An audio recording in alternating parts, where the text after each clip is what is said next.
Welcome to soda Buti. So இந்த வீடியோவில் பார்க்க போகிறது அலைஸ் இன் பார்டர்லேண்ட் சீசன் 3 எப்படி இருந்துச்சுங்கிறது தான். சீசன் 1 and 2 ரீகேப் நம்ம சேனலே போட்டுருக்கிறோம்ப்பா. ஸோ மொத்தமாக என்னெல்லாம் நடந்துச்சு, என்னென்ன கேம்லாம் இருந்துச்சுங்கிற மாதிரி டீட்டெயிலாக அதில் வீடியோ பண்ணி போட்டுருக்கிறேன். ஸோ அதை பார்க்கலாம்னு பார்த்துருங்க.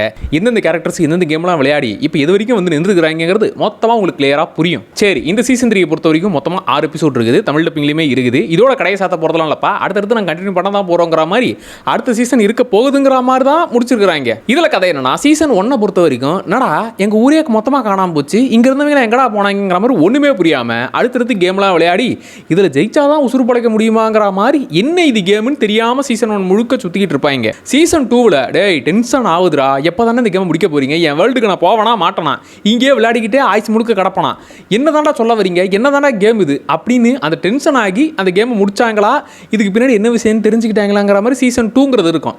சீசன் 3 பொறுத்த வரைக்கும் இப்போ நம்ம ஹீரோவான அரிசு கூலி படத்தில் வர நாகார்ஜுனா மாதிரி எங்கேயோ பார்த்துருக்கேன்ற மாதிரி இந்த கேமை நான் எங்கேயோ பார்த்துருக்கேன், எங்கேயோ எனக்கு லைட்டாக நடந்த மாதிரி ஞாபகம் இருக்குங்கிற மாதிரி லைட்டாக அந்த மெமரிஸோட தான் இருக்கிறாரு. இப்போ அதுலேருந்து வெளியே இவங்க வேர்ல்டுக்கு வந்துட்டாங்க, இந்த வேர்ல்டுக்குள்ளே தான் இருக்கிறாங்க. இருந்தாலும் அந்தந்த இடங்கள்லாம் அந்தந்த கேம்லாம் லைட்டாக அப்பப்போ மைண்டுக்குள்ளே வந்துட்டு போகுது. இப்போ வேறு வழி இல்லாமல் இந்த கேமை விளையாட வேண்டிய சுச்சுவேஷனுக்கு உள்ளே வர டேய் மறுபடியும் என்ன இந்த இடத்துக்கு வந்திருக்கேங்கிற மாதிரி இப்போ திரும்ப எதுக்காக இந்த கேமை விளையாடுறாரு, கேமை ஒழுங்காக விளையாடி முடிச்சு வெளியே எப்படி வராருங்கிறது தான் மொத்த சீசனுமே. சரி, சீசன் 1 and 2 பார்த்துட்டு வந்தால் தான் இது புரியுமானா கண்டிப்பாக. ஏன்னா அதில் இருக்கிற மொத்த விஷயங்களும் மொதல் எபிசோட் மொத்தமும் ரீகால் பண்ணுற மாதிரியே போயிடும். மொதல் எபிசோட நாங்கள் மொத்த 2 சீசனையும் அதுக்கு சமர்ப்பிக்கிறோன்ற மாதிரி அதில் இருக்கிற ஞாபகங்களை தான் தூவி விட்டுருப்பாங்க. ஸோ மொதல் எபிசோட் மொத்தமும் அந்த 2 சீசன் பார்த்துருந்தீங்கன்னா ஆமாம்ல இந்த கேமு அங்கே விளையாடினாங்களே எப்படி உயிர் பழிச்சாங்க தெரியுமா அப்படிங்கிற அந்த மெமரிஸோடவே ஃபர்ஸ்ட் எபிசோட் போயிடும். அண்ட் சீசன் 1 சீசன் 2 பொறுத்த வரைக்கும் ஒரு டைப்பில் கேம் இருக்கும். அதாவது டைமண்ட் கார்டாக இருந்துச்சுன்னா அது வந்து புத்திசாலியாக இருந்தால் தான் ஜெயிச்சு வெளியே வர முடியும். அதே மாதிரி ஹார்ட்டாக இருந்துச்சுன்னா உங்களை எமோஷனலாக வீக் ஆக்கி விட்டுரும். இப்படின்னு ஒரு டைப் ஆஃப் கேமு அதுக்குள்ளே இருக்கிற கார்டை வச்சு அந்த கேம் எந்த மாதிரி இருக்குங்கிற மாதிரி செட் பண்ணி வச்சுருப்பாங்க. ஆனால் இதில் ஜோக்கர் கார்டு தான் இந்த மொத்த கேமுங்கிறதுனால இதில் அப்படிலாம் கிடையாதுப்பா. எமோஷனலும் தேவை, புத்திசாலித்தனமும் தேவை, சில சமயம் லக்கும் தேவைங்கிற மாதிரி எல்லாத்தையும் கலந்து கட்டி ஒரு குருமாவாக தான் இதில் இருக்கிற ஒரு கேமுமே இருக்கும். அண்ட் அதில் எனக்கு பிடிச்ச கேம்னு எடுத்துக்கிட்டால் அந்த ட்ரெயின் கேம்ப்பா. அது வந்து கொஞ்சம் மாஸாக அந்த எமோஷனல் ஏரியாவாகவும் இருந்துச்சு, மாஸ் மூமெண்ட்லாம் செம்மையாக இருக்குதுன்ற மாதிரி எனக்கு அந்த ட்ரெயின் கேம் பிடிச்சது உண்மையாக. அண்ட் ஜாம்பி கேம் வரும்போது சுற்றி வளைச்சி என்ன கொண்டு போயினே இருக்கிறீங்கிற மாதிரி ஃபீல் ஆச்சு. பட் அது முடிச்ச விதமாக முடிச்ச இடம் நல்லா இருக்குது, நடுவில் கொஞ்சம் இழுத்துட்டீங்கிற ஃபீல் இருந்துச்சு. பட் சீசன் 1 and 2 அளவுக்கு அந்த அளவுக்குலாம் கேம்ஸ் இதில் ஃபீல் ஆகல. கடைசி எபிசோடில் இருக்கக்கூடிய சில பேருடைய என்ட்ரி இவங்களா அவங்களா அப்படிங்கிற மாதிரி அந்த என்ட்ரிலாம் கொஞ்சம் நல்லா இருந்துச்சு. அண்ட் இதில் வரக்கூடிய கேரக்டர்ஸ்லாம் இன்னும் எங்களுக்கு முழுசாவே அவங்களோட கனெக்டே ஆகலையடா அப்படிங்கிற ஃபீல் இருக்கும்போது கடைசி கேமில் அவங்களுடைய ஃபியூச்சருங்கிற மாதிரி அந்த கேரக்டர்ஸோட நம்மளால கனெக்ட் பண்ணிக்க முடியுதா, அந்த கேமோட சேர்ந்து அந்த கேரக்டர்ஸை பற்றி சொன்னது கடைசி கேமில் சில விஷயங்கள்லாம் எனக்கு பிடிச்சது. அது மூலிமா இந்த கேரக்டர்ஸை பற்றி தெரிஞ்சுக்கிட்டதுங்கிற மாதிரி அந்த கேம் நல்லா இருந்துச்சு. ஆக்சுவலாக அந்த கேமுங்கிறது கொஞ்சம் எமோஷனலாகவும் இருக்கும், அதே சமயம் கரெக்டாக உஷாராக விளையாடணும்பா இல்லைனா ஒட்டு மொத்தமாக மர்கையாகிற மாதிரி கொஞ்சம் வில்லங்க பிடிச்ச கேம் தான். ஆனால் கொஞ்சம் இழுத்து போனாங்க. இருந்தாலும் எனக்கு கடைசி எபிசோடாக முடிச்ச விதம் நல்லா இருந்துச்சு. இதில் இந்த ப்ரொஃபஸர் கேரக்டர் தான் சத்தியமாக இரிட்டேட் பண்ணிக்கிட்டே இருக்கிறான். ஆஹா அடுத்த சிஷியா போலையே அப்படிங்கிற மாதிரி தான் ஃபீல் ஆச்சு.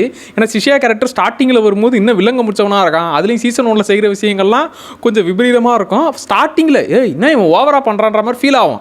ஆனால் போக போக அவன் எந்த அளவுக்கு புத்திசாலி, அவன் எந்த அளவுக்கு ஸ்ட்ராட்டஜியோட ஒரு கேமை விளையாடுறாங்கிற மாதிரி அந்த கேரக்டருக்கு ஃபேன் ஆகிடுவீங்களா? அந்த லெவலுக்கு இந்த ப்ரொஃபஸர் கேரக்டர்லாம் போல. பட் இருந்தாலும் அந்த கேரக்டர் பண்ணக்கூடிய சில இரிட்டேட் பண்ணுற விஷயங்கள் ஆக்சுவலாக ஹீரோ ஹரிசு அதுக்கப்புறம் ஹீரோயினை தாண்டி இந்த ஒரு கேரக்டர் தான் கொஞ்சமாச்சு மனசில் நின்றுச்சு. கேம்ஸாக பார்த்தாக்க எனக்கு ட்ரெயின் கேம் மாசா அந்த மூமெண்ட்டாக கொஞ்சம் நல்லா இருந்துச்சு. ஆனால் மற்ற கேம்ஸ் வந்து கொஞ்சம் இழுத்த ஃபீலாகவும் இருந்துச்சு. ஓகேப்பா பரவாயில்லப்பா, ஆனால் சீசன் 1 and 2 அளவுக்கு மனசில் நிற்கலப்பாங்கிற மாதிரி தான் ஒரு ஃபீல். ஏன் சொல்கிறேன்னா சீசன் 2ல் அவங்க எல்லாரும் சேர்ந்து ஒரு மியூசிக் பேண்ட் டீமு கூட கேம் விளையாடுவாங்க. அதில் அந்த கேரக்டர்ஸ் நமக்கு முன்ன பின்ன தெரியாது. இருந்தாலும் அந்த கேரக்டர் அவங்க கேமை விளையாடுற விதம் அது மூலிமா அரிசு வந்து இவங்களை காலி பண்ணுறது கொஞ்சம் டஃப் தான், இருந்தாலும் இவங்களை சீட் பண்ணுறோமே அப்படிங்கிற மாதிரியான சில விஷயங்கள்னு ஒரே ஒரு கேம் தான் வருவாங்க. அப்போவே அந்த கேரக்டர் நமக்கு பிடிச்சிடும். ஆனால் இல்லை ஒட்டுமொத்த சீசனை இவங்க விளையாடிக்கிட்டு இருக்காங்களா, ஆனால் மற்ற கேரக்டர்ஸ்லாம் பெருசாக கனெக்ட் பண்ணிக்க முடியல. அண்ட் சீசன் 1 and 2 பொறுத்த வரைக்கும் அதில் கேமும் கொஞ்சம் வில்லங்கமாக இருக்கும். அதை தாண்டி கேரக்டர்ஸாக நமக்கு நல்லாவே தெரியும். இந்த மிலிட்டன் கேங் லீடர் இருப்பான், சிஷியா இருப்பா, அப்படி அதுக்கப்புறம் சில வில்லங்கம் பிடிச்ச ஆளுங்க இருப்பாங்க. ஸோ ஒருத்தரும் ஒரு ரகங்கிறது நமக்கு நல்லா தெரியும். இந்த கேமை ஒருத்தரும் ஒரு டைப்பில் இருக்கானுங்க, இவனுக்கு எப்படி சமாளிக்க போகிறாங்கிற அந்த ஒரு விஷயம் இன்ட்ரெஸ்டிங்காக இருக்குமா? ஆனால் இதில் இருக்கிற டீம் மெம்பர்ஸ்லாம் தம்பி அரிசு நீங்கள் சொல் பேச்சு நாங்கள் கேட்டு நடப்போம், நீங்கள் சொல்லுங்கள் அந்த வாக்கு தான் எங்களுடைய வேத வாக்குங்கிற மாதிரி எல்லா எல்லாத்துக்கும் அரிசி தள்ள கட்டிக்கிட்டு தம்பி நீ சொல்லுங்க நான் தலைகீழ கூட குதிக்கிறேன்ற மாதிரி இந்த மொத்த கேமும் அவரை நம்பி மட்டுமே தான் போயிட்டு இருப்பாங்க. ஆக்சுவலாக ஸ்டார்டிங் கேமில் நடக்கிற அந்த அட்டாக் வந்து கொஞ்சம் நல்லா இருந்துச்சு, கொஞ்சம் பிரம்மாண்டமாக இருந்துச்சு. ஆனால் அது முடிச்ச விதம் வந்து கொஞ்சம் ஓகே பரவாயில்ல மாதிரி தான் இருந்துச்சு. அண்ட் லாஸ்ட் எபிசோடாக பார்த்தாக்க சீசன் 1 and 2 அளவுக்கு அது கொடுத்த இம்பாக்ட் அளவுக்குலாம் இல்லை. சீசன் 1 அந்த கடைசி எபிசோடுங்கிறது கடைசியில் முடிக்கும் போது ஒக்கா மக்கா அப்படிங்கிற மாதிரி செம்மையாக இருக்கும். அடுத்த லெவலுக்கு போதாங்கிற மாதிரி இருக்கும். சீசன் 2 கடைசி எபிசோடு ஏகப்பட்ட தியரிஸை சொல்கிற மாதிரி இதுவாக இருக்குமோ அதுவாக இருக்குமோன்னு கொஞ்சம் குழப்பையும் விட்டுரும்.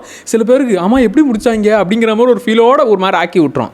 பட் இது அந்த அளவுக்கு இல்லை, பட் நல்லா இருக்கு. எண்டு கடா கடையை சாத்துறது எங்களோட வேலையே இல்லையே, கண்டினியூ பண்ணுறது தான் எங்களுடைய வேலைங்கிற மாதிரி அடுத்தடுத்த சீசன் வரதான் போகுது. ஸ்குவிட் கேம் அங்கே உங்ககிட்ட கொஞ்சம் விஷயங்களை கடன் வாங்கிக்கிறோன்ற மாதிரி சில விஷயங்களை ஸ்குவிட் கேம்லேருந்து கடன் வாங்கி இதில் ஆட் பண்ண மாதிரி தான் ஃபீல் ஆச்சு. ஸோ இந்த சீசனை பொறுத்த வரைக்கும் இது ஒரு ஓகே லெவல் தான்ப்பா. சீசன் 1 and 2 சூப்பராக இருந்துச்சு. இது ஒரு ஓகே லெவலாக இருக்குது. எனக்கு என்னன்னா சீசன் 1 and 2 பேரை கெடுக்காம சமாளிச்சிட்டீங்கப்பா அப்படிங்கிற ஒரு ஃபீல் தான், ஒரு ஓகேவான ஃபீல். தாராளமாக ட்ரை பண்ணலாம். பட் சீசன் 1 and 2 அளவுக்கு எனக்கு பெருசாக வேற லெவல்ப்பா அப்படிங்கிற ஃபீல் இதில் வரல. அண்ட் நீங்கள் இந்த சீரிஸ் பார்த்துருந்தீங்கன்னா உங்களுக்கு எப்படி இருந்துச்சுங்கிறத மறக்காம கமெண்ட்ல சொல்லுங்க. அண்ட் இன்னும் சில பேர் சீசன் 2 எண்டிங் எனக்கு சரியா புரியலப்பா, அதை கொஞ்சம் எக்ஸ்பிளைன் பண்ணுங்கிற மாதிரி சொல்லிட்டு இருந்தீங்க.